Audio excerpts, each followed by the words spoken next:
Ganito pala mag-brush ng ating mga inumin, gamit na inumin para sa mga baby. So, tingnan natin kung paano mag-brush.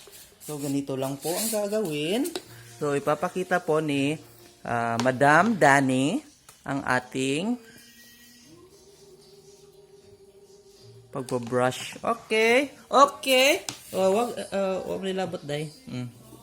Okay, papakita na natin kung paano mag-brush. Unang gagawin, lilinisan ang sa labas na parte ng ating biberon. Pagkatapos, sa loob naman.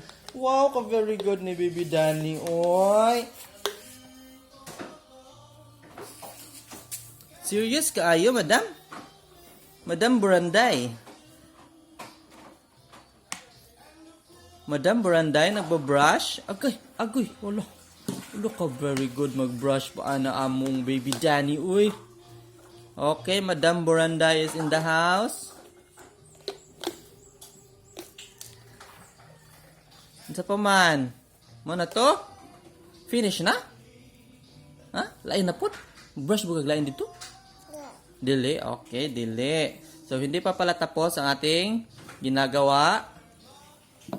Oops! Na, mahulog. Uy, wag nilabot.